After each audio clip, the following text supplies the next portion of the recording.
Sup fam, it's your girl, Shay, aka Echo Girl, and this video is going to be way different than the other videos I've done because it's not a makeup video. I know that's what y'all have come to expect from me. Maybe not, because I did say this is going to be like a crazy, ridiculous, random channel. So today's video is actually something that I have been thinking about for a while to talk about, and today's video is an unpopular opinion video. I'm not sure if it's actually an unpopular opinion, but it's my opinion, and I want to open this video by saying that everything that I'm saying here is just coming from me and from what I view. Nothing's a fact. If you disagree, that's cool. If you agree, that's even better, because then we have the same opinion, you know? Alright, so what I'd like to talk about today is how American media treats K-pop, mainly BTS. So, without further ado, let's just jump right into it. So, a few years ago, when I first got into BTS, you know, they hadn't made their debut over here in the United States. There wasn't even talk of that at the time. I got into them during the Wings era, and then shortly after I got into them, it's probably like in December, there was the announcement that they were going to be touring in the United States. I know they're not the first group to do that. I know they're not the first K-pop group to just do a tour over here. So I didn't really think much of it. I just thought it was pretty cool. Oh, hey, you guys are touring in the United States. That's pretty awesome. Like, not gonna knock that. That's cool. And then shortly after that, I found out that they were going to be on the Billboard Music Awards. And I was pretty jazzed about it, not gonna lie. I was pretty hyped about them being on the Billboard Music Awards. Okay, I'm just gonna say this. This is me. This is how I've been for probably the last, like, 8 years. I don't like award shows. I don't think award shows in and of themselves are bad.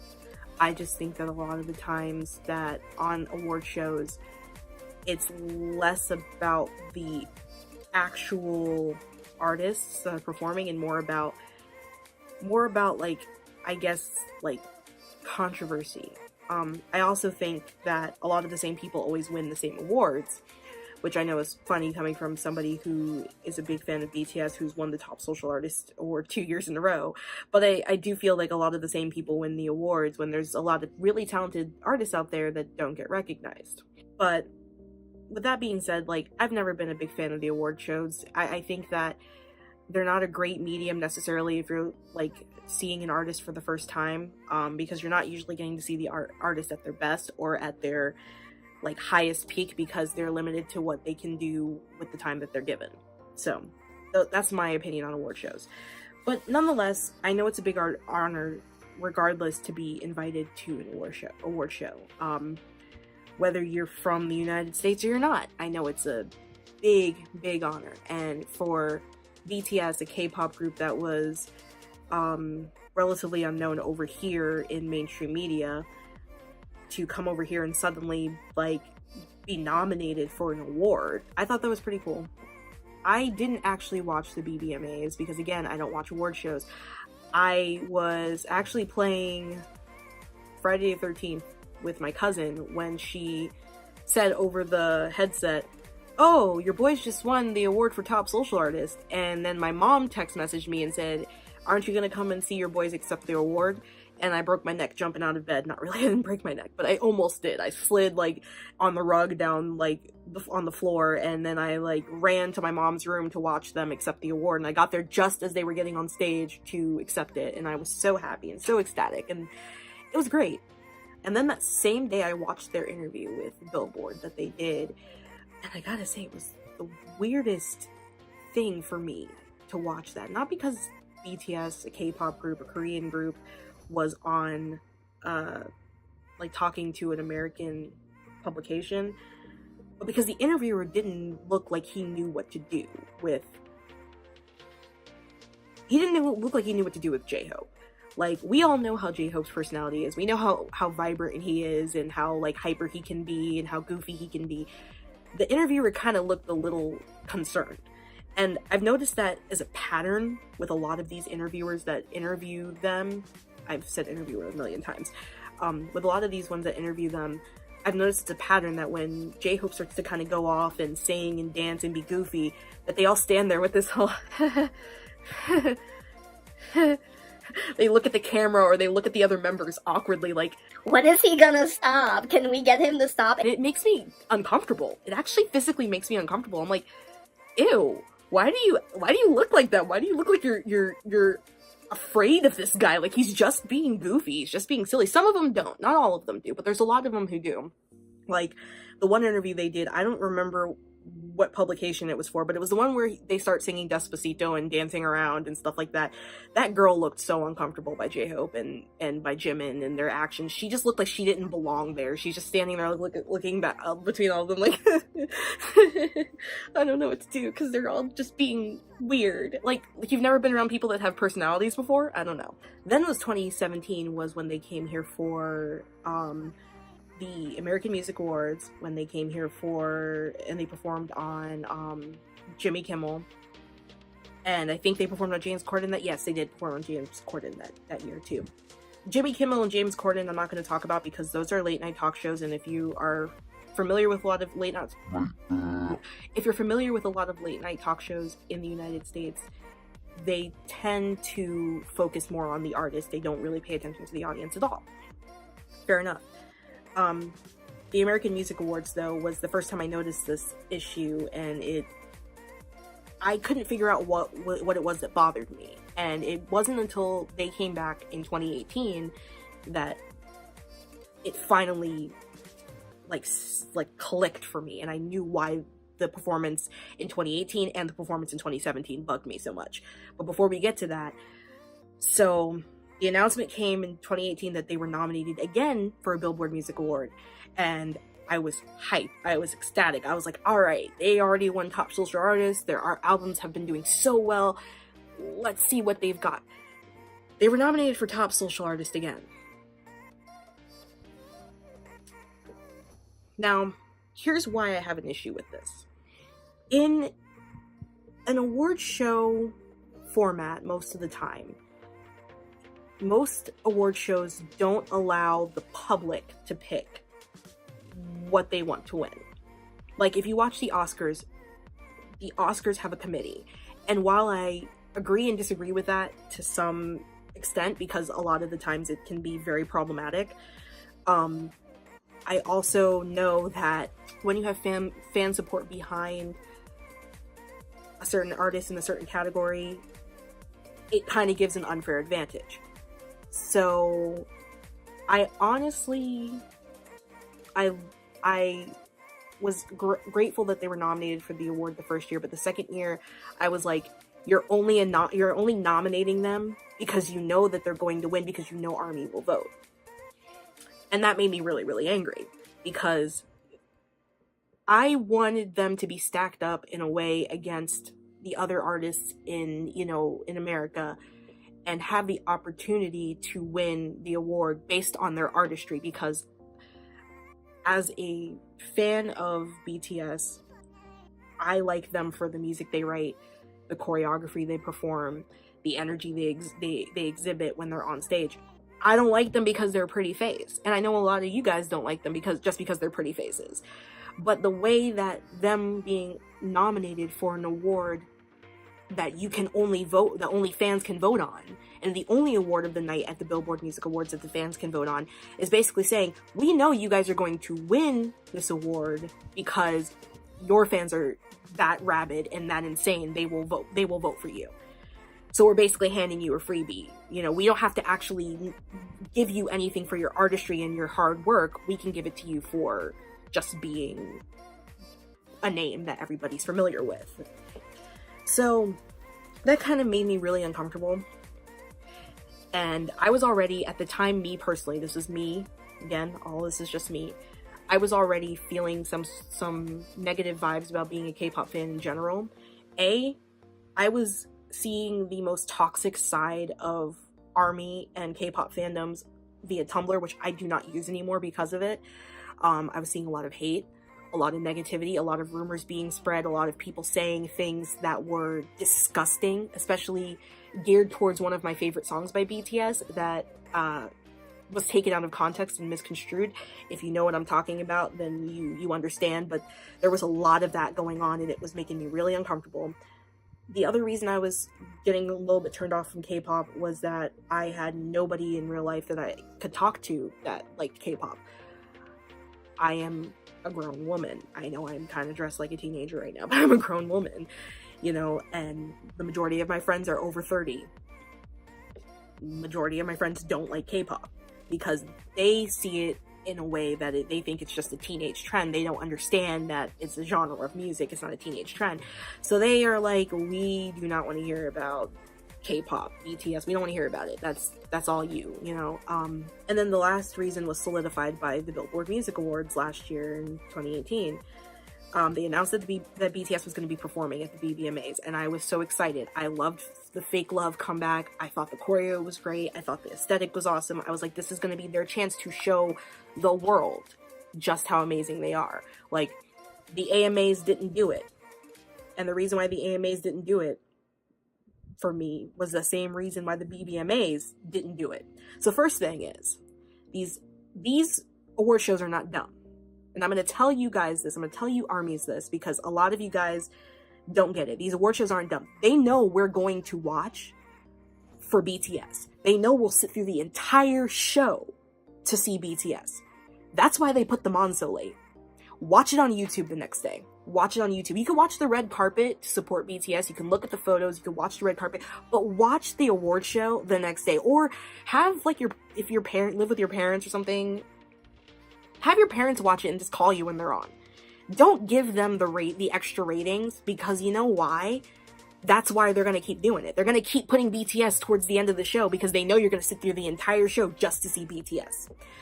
Or, you know what, do whatever you want to do. I mean, a lot of you are going to just watch it anyways. A lot of you will put it on mute. I personally will not give them my ratings because I feel like it's a terrible tactic. It is horrible to exploit fans and their love for a group just to get ratings. And that's exactly what they do with BTS. They put the AMAs and the BBMAs, they dragged out BTS's performance as long as they could. It was hours before you actually got to see them perform. You were sitting there like, when are we going to see BTS? I was watching people live tweet, when are we going to see BTS? When are we going to see BTS? When are we going to see BTS? And I remember back in the day when I used to like the Jonas Brothers. I'm dating myself right now, just so you know. They used to do it with the Jonas Brothers. They used to do the same thing with the Jonas Brothers. They put the Jonas Brothers on a show that was reputable, not like the Kids' Choice Awards or the Teen Choice Awards, but if they put them on like the AMAs or the Billboard Awards or anything like that, they would save them as long as they could. They'd push that performance because they knew all the JB fans would sit there and wait. And they know that with us. They know that with ARMY. They know that with us. They know we're going to sit there and wait for through the whole show. We'd wait till the very last minute. If they could put BTS as the closer of the show, I guarantee you they would. The only reason they don't do that is because BTS doesn't have that kind of clout yet. But if they could, they would. BTS would be the closer of the show, the whole show. So that was the first reason why I started to get turned off, because I was like, that's kind of messed up that these people are sitting here. Some of these kids have to go to school the next day, and they're sitting here all night just to watch one act. They don't care about, you know, Cardi B or whomever else. I'm not saying those people are bad, but they don't personally care. They're only here to see BTS, and you're having them watch the entire show just to watch one group. And then I didn't watch the performance till like 2 days later. I was living on my own, but I came over to my mom's house, which is now my house now, and I watched the performance with my mom. My mom fast forwarded through all the parts that I didn't really want to see and got me to BTS. And this was the same problem with the AMAs and the same problem with a few other things that they had been on. The American camera crews, when they filmed BTS's performance, filmed the crowd more than they filmed the group performing. Now, you guys are probably going to be like, you're exaggerating. They showed the crowd during everybody. Now, here's the first thing. I counted during the BBMA's performance last year how many times they showed the crowd. And I don't remember exactly how many times, but it was at least 22. It was at least 22 times that they showed the fans in the crowd. Now, for me, one of the biggest selling points with BTS was their choreography. So when I watch them perform live, that's what I want to see. I don't want to see the crowd. I don't want to see the audience. And I know that South Korean and Asian award shows also show the crowd. They also do crowd shots, but they don't do nearly as many. I've counted. There's two. They do maybe 2 or 3 crowd shots, maybe sometimes as much as 5, but they usually focus on the group. American award show was like, here's BTS, here's the crowd, here's BTS, here's the crowd, here's the BTS, here's the crowd. The other reason why that bothered me was, if you watch other performers, they do show the crowd a substantial amount of times, maybe about 5 or 6 times. Still less than they did with BTS. But when they show the crowd for, like, let's say Ed Sheeran, for example, I'm not saying, I don't remember if he was on the show or not, but I'm just using him as an example. When they show the crowd for Ed Sheeran, they'll show actual artists and performers watching and enjoying his show. They'll show, like, Taylor Swift. They'll show, Nick Jonas. They'll show, I don't know. They'll show Halsey. They'll show actual artists sitting and enjoying the music. When BTS performed, they showed Ansel, I can't say his last name, Ansel Elgort once, and the rest of the time they only showed fangirls. Now, if you got to go to the BBMAs and you're watching this, that's awesome. And if you got to be on TV for it, that's even cooler. Like, good on you. But for me, when I watch an award show, I'm not watching a concert. I'm not watching, that. I'm watching the award show to see the performances and the awards and everything like that. I felt like they were trying to almost mock ARMY, because they were showing these teenage girls and, young girls. I won't say because some of them I'm sure were in their 20s. Young girls in the audience screaming and chanting and shaking their ARMY bombs. And to somebody who doesn't know K-pop and doesn't know the way it is, they see that and they think that's rabid. They're like, these girls are screaming, they look like they're about to faint. This is just another boy band. Like, they treat BTS as though they're the Backstreet Boys, they're NSYNC, they're One Direction. Not that those groups were bad groups. Those groups had a lot of talent.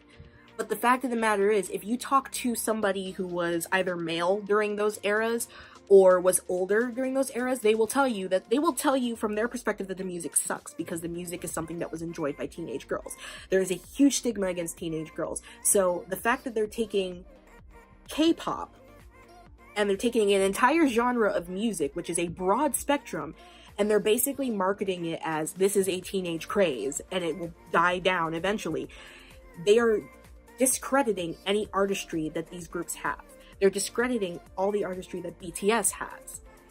And when I saw that performance, I was actually disgusted. I was like, I expected better from the United States. I expected the United States to treat these guys like they were artists because of how hard they work and how much effort they put in, but they didn't. They treated them like, yeah, so your teenage daughter has a bunch of posters of them on their wall. She'll get over them in a couple of months, and they're going to be a fad, and they're going to fade into the distance, and they'll break up, and one guy will do this, and you'll never hear anything about them again. This is just a fad. We're just going to ride it until it's done. Why bring them over to the United States if you don't believe in them? Why bring them over here if you don't believe that they have the talent and the artistry to bring a whole nother genre of music over here? Much like Latin music is it's not a huge part of American culture, but Latin music has its own Grammys in the United States. Latin artists can cross over and do mainstream stuff. They can end up on the radio. I mean, Despacito was one of the biggest selling songs in 2017. So it's like, reggaeton is a huge selling market in the United States as far as Latin music goes. There's Latin clubs. Wouldn't it be cool if there was a K-pop club here? Wouldn't it be cool if you could go to, like, think about, you kids that are young now. Wouldn't it be cool if when you were my age, you could go to a club and it's just all K-pop music? Like, wouldn't that be neat? But unfortunately, the United States is treating K-pop like it's just another boy band. Your daughter's gonna get over them in a couple of months. Don't worry about it. And it makes me so angry.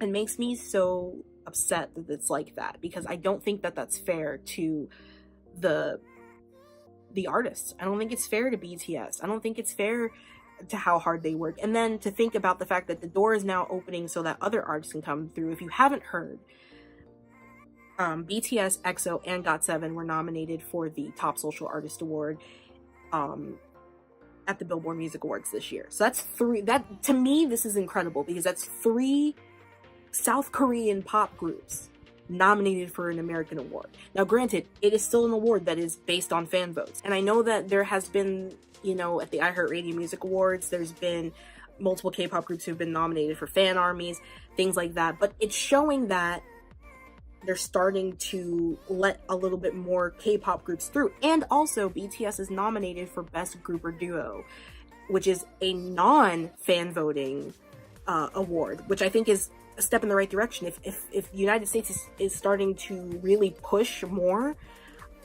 then that's great. You know, I'm hoping that they can stop treating this like a passing craze, because it's an entire genre of music. It's not just this one group. It's not like Backstreet Boys or NSYNC or One Direction or any of those other groups where they're only part of a genre that's much bigger, the genre that's more widely accepted, and a genre that's rooted deep in popular culture. Like, you can say that they're just a passing craze and that the next big thing will come along.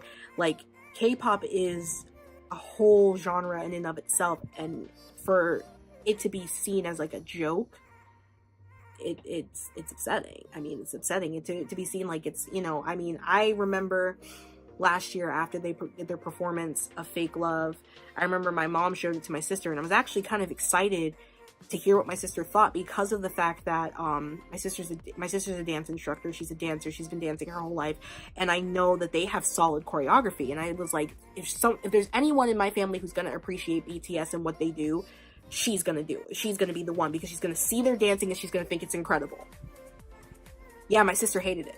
She thought it was awful. And not because their dancing was awful. She was just like, I don't get it. It's just like, they're just like a boy band. Like, they're just a boy band. Like, what's so special about them? Because she didn't get to see. Because every time they would get to the good parts of the choreography, they'd cut it off and go to some girl screaming in the audience. So it's like, she didn't get to see how great they were. And at that point, it's like, I'm not going to shove them down your throat. I'm not going to try to prove to you why they deserve your respect. I'm not going to try to prove to anyone why they deserve your respect. You don't like them, you don't like them. That's fair enough. But I know that they're a lot better than what you think they are. So I feel like if you gave them a chance, you'd be like, oh, they're pretty cool. They're not bad at all. So, I think it's great that K-pop is making a splash over in the United States, but I also really hope that the United States will start to get with the program and realize that K-pop is not a joke. It's not a trend. That, it's not something that people are just going to wake up one day and just stop listening to, because, I mean, even if everyone in the United States that listens to K-pop just decided collectively that they were no longer going to listen to K-pop, hey, South Koreans are still going to listen to K-pop. People in other countries are still going to listen to K-pop. It's not a passing trend. It's here to stay. It's been here for a lot longer than a lot of us know, because it's part of that culture. I do believe that it has the ability, and BTS being like the torchbearers running into this country, basically, I do believe that it has the ability to invade. Blackpink's tour that they're going on, like, record sales, they said, for a girl group over here. I could be wrong about that. I mean, I read the article briefly, and I don't even remember where I read it from, so the article could have been wrong. Monsta X concert tickets were really difficult to get. I was surprised we even got them when me and my best friend, you know, went and got them. They were really difficult to get, and they sold pretty fast. BTS broke more records than people could count with their ticket sales. It's not going anywhere. And the more that people try to pretend in the United States that it's just a passing fad, like, the more they're going to be sorely disappointed when more groups start busting the door down and coming over here and performing on our award shows. And I say, bring it, because you know what? Although I believe that there's a lot of very talented Western artists, and I believe there's a lot of really great new artists up and coming, like, I love Khalid. I love Billie Eilish. I love Kalani. I love LMI. I love her. You know, I love a lot of these artists that are out there now that are up and coming and bringing this, like, newfangled pop. I mean, I love Halsey. I love, you know, this newfangled pop. But we don't have enough of them. And they keep trying to push, like, no offense, like, I have nothing against these artists as artists. I think they're talented, but they're not my style. They keep pushing Ed Sheeran and Taylor Swift down our throat, and I'm just tired of it. Like, I'm tired of them shoving Ed Sheeran and Taylor Swift down my throat. I would rather watch an entire award show of just K-pop artists, which I know would basically just be like watching a K-pop award show, than watch, you know, subpar performances from subpar artists, you know, like, you know, or artists that just don't thrill me, you know, artists that don't thrill me, like artists that just are okay, you know. And there's too many just okay artists that get spots on the award show as performers, and I think we need less of those. So if more K-pop groups start to take those slots, good. That's what I have to say. But I don't think that's gonna happen. I think maybe like 2 K-pop groups a show. And I also think it's, you know, because a lot of them aren't willing to sing in English. And guess what? I don't really care. I don't want BTS to be an American group. Like, if they want to collab with English artists, like I've always said, like I'm a singer, I'm a songwriter, and if I got the honor to collaborate with BTS, I wouldn't care if they did their verse in Korean. I wouldn't make them sing in English. Like, I'd be like, you want to sing, write your verse in your native language, you do your thing, because I don't believe in changing yourself. Like, artist integrity. And RM just recently did an interview with Entertainment Weekly about that, and saying that they're not changing themselves for anybody. So there you have it. That is my opinion about what's going on right now with the American invasion. You know, there was the British invasion in the 60s, now there's the Korean invasion. I'm sure a lot of you guys are going to be like, we don't agree with you. We don't agree with you, Shay. Like, that's so dumb.